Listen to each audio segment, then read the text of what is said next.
Hello, my name is Bailey Averett. One day I would like to be an instructional coach or a principal, and this is my presentation on special programs. First, we'll be looking at special education as defined by the Individuals with Disabilities Education Act of 1975. According to the IDEA, there are 13 disabilities that a student may have that qualify them for special education, and they are outlined here. So, students qualify for special education services if they have one or more of those disabilities, the disability impacts their educational performance, and the student's needs cannot be fully addressed in general education settings without any support. This does not mean that these students must be in special education classrooms. This simply means they must have support such as accommodations.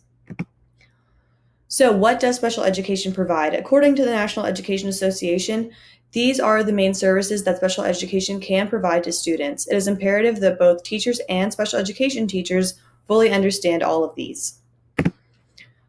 So, the staff members that are going to be included in special education are outlined in the IDEA. They are a district representative, which is normally your administration, both general and special education teachers. Normally, there are other people such as caseworkers or therapists if they're included in the student's IEP, and there's also a diagnostician or a specialist who evaluates the student and their disability. So, the resilienteducator.com states that general and accommodated curriculum can be purchased and used with special education students. Accommodated curriculum may include that which has visual or auditory accommodation supports in it. Interventions are done when students are not meeting their goals as specified in their IEPs, which are normally in math and reading. Their progress is tracked and documented, and if students are not meeting those goals, then interventions occur. Some instructional approaches that you may see with special education students are small group instruction, reading text out loud for them, and differentiating levels of instruction.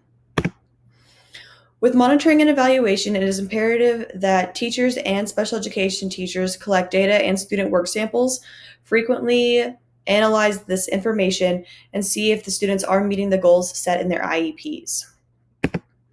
Common mistakes found in special education are not documenting accommodations and not developing relationships with parents. To remedy this, first of all, teachers need to create a system to quickly and accurately track accommodations used. Some schools have systems that you must use, others allow the teachers to make up their own systems. If you are allowed to make up your own system, it needs to be accurate and quickly done, and it must be done at all times because this is a legal responsibility that you have as a teacher.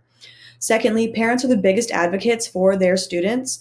So you need to build a positive relationship with them so that they know that you have the student's best interest at heart and you're willing to work with them and the special education teacher to make sure that their child is academically successful. We are now on to Section 504 of the Rehabilitation Act of 1973. So the children that are served by Section 504, according to Social Work Today, are those with a physical or mental impairment that interferes with one or more major life activity. They have documentation of this impairment, and they must be regarded as having this impairment.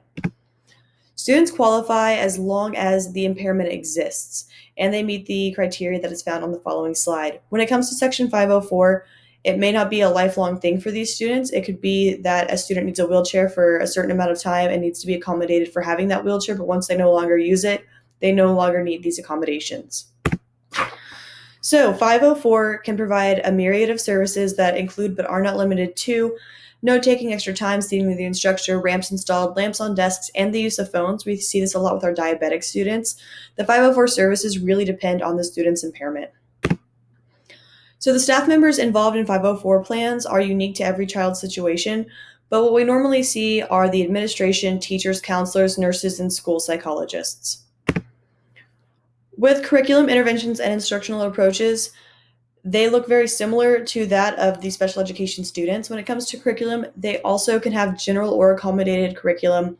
When it comes to interventions, they don't have goals like the special education students do.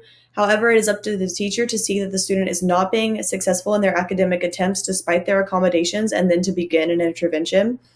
And the instructional approaches can be audio or visual aids, graphic organizers, special seating. A lot of the accommodations that you'll see both in special education and 504 look very similar overall, but they are specialized to meet each student's need. With monitoring and evaluation, there needs to be periodic evaluations for your 504 students as well as a review of student work. You'll also need the medical records if the impairment is medical, and there might be other assessments just depending on the specific impairment.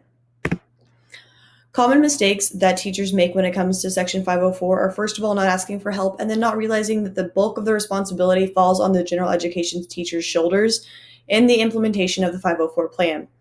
So, to remedy this, they should find the appropriate staff members to ask questions to if they don't understand something.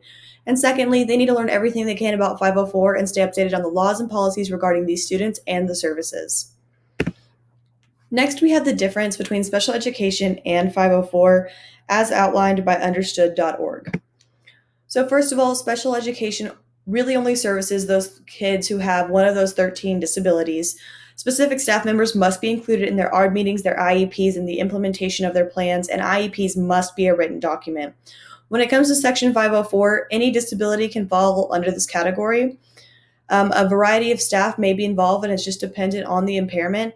And a 504 plan does not have to be a written document, but most of the time is for a majority of schools. Thank you for watching my presentation.